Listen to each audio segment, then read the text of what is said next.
কক্সবাজারে উখিয়ার থায়ংখালীতে জমি সংক্রান্ত বিরোধের জেরে দায়ের করা মামলা তুলে নিতে চাপ দেওয়াকে কেন্দ্র করে এক বৃদ্ধ মা ও তার পরিবারের সদস্যদের উপর হামলার অভিযোগ উঠেছে। এই ঘটনায় ৬৫ বছর বয়সী এক নারীসহ কয়েকজন আহত হয়েছেন। আহতদের উদ্ধার করে উপজেলা স্বাস্থ্য কমপ্লেক্সে ভর্তি করা হয়েছে। শুক্রবার দুপুর ৩:৩০টার দিকে উখিয়া উপজেলার পালংখালী ইউনিয়নের রহমতের বিল এলাকায় এই ঘটনা ঘটে। স্থানীয় সূত্রে জানা যায়, গত ৮ জুন জমি সংক্রান্ত বিরোধকে কেন্দ্র করে রাত ১১টার দিকে রেজাউল করিম ও মাহমুদুল করিমের নেতৃত্বে একদল লোক অতর্কিত হামলা চালায় বলে অভিযোগ করেন ভুক্তভোগীরা।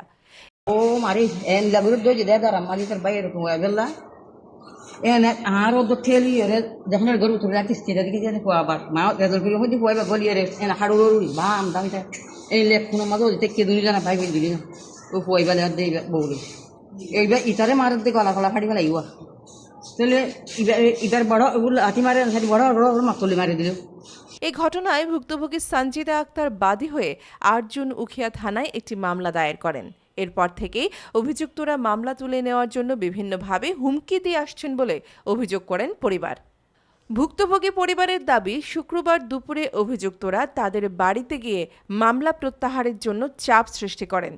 এ নিয়ে বাকবিতণ্ডার এক পর্যায়ে ঘরে ঢুকে সঞ্জিদা আক্তারকে ধর্ষণের হুমকি ও ধর্ষণের চেষ্টা চালানো হয় বলেও অভিযোগ করেন তারা। এ সময় বাধা দিতে গেলে তার শাশুড়ি, সন্তান ও ছোট ভাইকে মারধর করা হয়।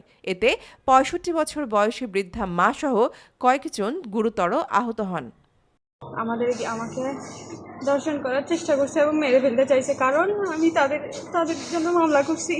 বলছে মামলা কি আল্লাহ করতেছেন ওই মাইজে দর্শন করতে চাই যে তারে কিছু করি না পারার আর ওর ইয়দের আর ভাই আয় গিয়ে আর কি তারা চিলা চিলিয়ে তারারও মাইছে এবং আরও মাইছে আর লাথি মাইছে পেট চাই মাউলি করে মারছে তো বুকে মারছে, ফেটে লাথি মারছে, বুকেও লাথি মারছে, তারপর মাথল দিয়ে হাঁটুতে বাড়ি মারছে, হাতেও মারছে।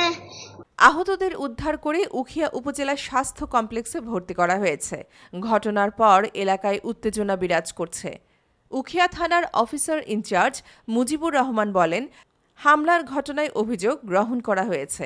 তদন্ত করে পরবর্তী আইনগত ব্যবস্থাও নেওয়া হবে। এই ঘটনায় জড়িতদের দ্রুত গ্রেপ্তার ও দৃষ্টান্তমূলক শাস্তির দাবি জানিয়েছেন ভুক্তভোগী পরিবার। সাইমা তানহা, নিউজ ডেস্ক, কক্সবাজার কণ্ঠ।